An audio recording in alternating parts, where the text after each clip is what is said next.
Alrighty, let's take like 87. Hey guys, so I am currently in Ireland right now, in Sligo, Ireland. So for a wedding, one of my good friends. And only downside of being in Ireland is that my laptop, along with a bunch of other stuff, is still in London, which has not been ideal. So bear with me.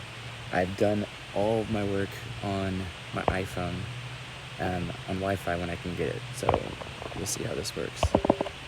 My community-based literacy practice is built upon one to really drive home rational numbers, because it's a real point of confusion for a lot of students.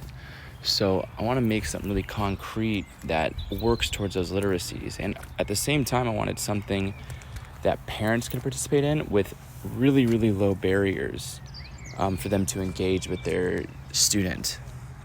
So a little bit about my school is introduction. This project be students, families, community members working together to use ratios, measuring tools to work together to make family recipes. Again, kind of a thing to access funds of knowledge and linguistic and cultural funds of knowledge. And these be introduced as quarterly extra credit projects. My school is a middle school with a student body that, relative to the area, is pretty high socioeconomically. They have access to a lot of tutors.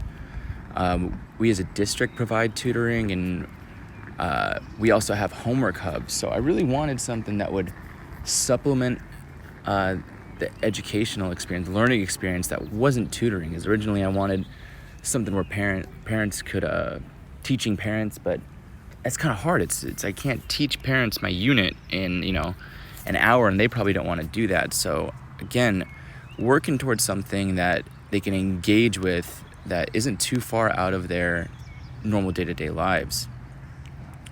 So looking at it is students have trouble with rational numbers. They also have trouble using mathematical vocabulary at times. And then again, one of the problems not listed is making it easier for parents to engage. In my interviews, I talked to students, several of them, they look to their parents for help, can't always get it, or some of them do get help, but it's not translating into an expansive learning experience. So though at the base level, this is just a hope that students will take a recipe and change the yield of it. So they have grandma's favorite cookies, and instead of making a dozen, they're making 24 or 36 or half of it. They're changing it somehow, and then likewise they're shifting all of those ratios. They're making proportional relationships with all the ingredients and changing that. And some expansive goals would be to increase some complexity within it, as if we've done the rational numbers unit, now we're moving on to volume, as they have to make a casserole and they're making it half the size, and you also have to tell me the volume of it before and after. Again, just adding those levels and layers as they progress and gain mastery. Another level of this would be a potluck of sorts, a math mixer, bringing those families and students together, sharing some food, giving it a chance for the parents to be part of the campus, and eat some food, maybe do some math games and stuff. It'd be really cool. And then really ambitious would be culinary community collaborations, where you're working with local restaurants and really getting out in the community.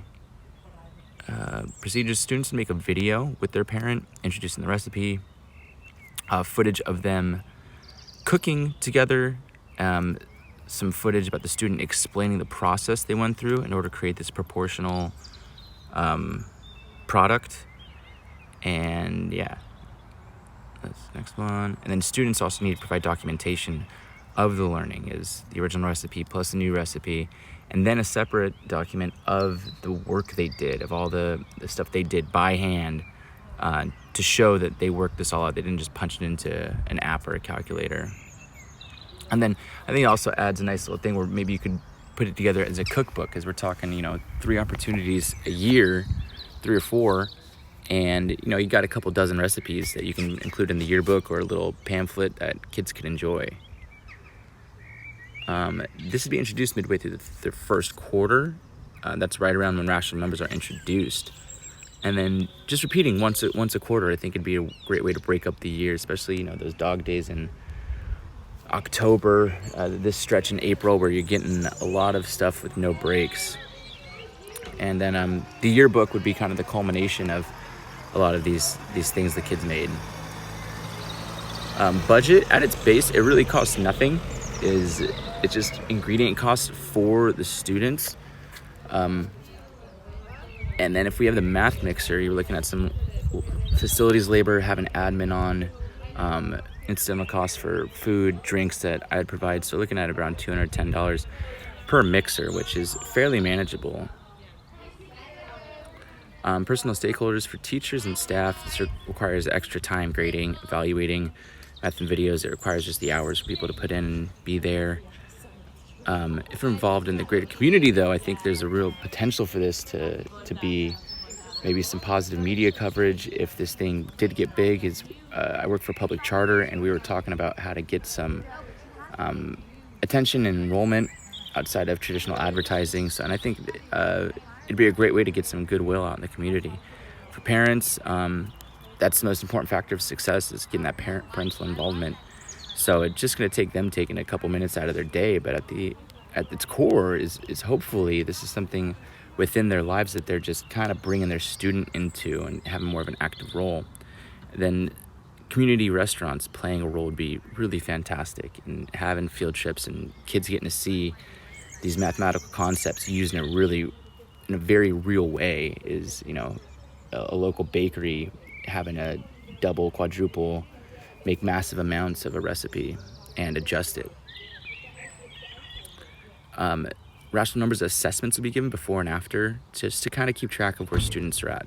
Set a baseline and see how it's expanding. Of course, the formative assessments you have, paying close attention to those rational numbers and those students who are participating, see if it's having any impact, is math mixer attendance, and then just seeing which parents actually are getting involved, that would tell us a lot. And then student parental feedback is, in order to get full credit, they'd have to complete a brief survey and kind of let us know how to change things, and I think that'd give us a lot of good information.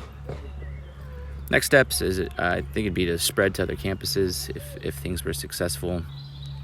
If I'm looking to implement it, definitely bring it up to my admin, and I think it'd be something really easy to implement, because we're talking very, very, very low overhead. At the very base level of the project, is not much is needed from our school. We just really need the kids and the parents to take some action for it. And then if we're talking way future, I think a kitchen competition a la Chopped would be really fun. But that's way in the future. Once if this is something really established, I think it'd be some really exciting things working with other campuses in the district. So that's a kind of high-level view. My first video was 15 minutes, and I'm really hoping this is less than 15 minutes, but we'll see. All right, guys, I'll see you on the 9th. Have a wonderful day. Mr. Maris, thank you so much for allowing me to do the video. I really appreciate it. Whoever's brought this video up, because I'm going to send it to a few of you, thank you for presenting it. See you later. Have a good one, guys. And here's some rolling green hills and a cloudy, beautiful day.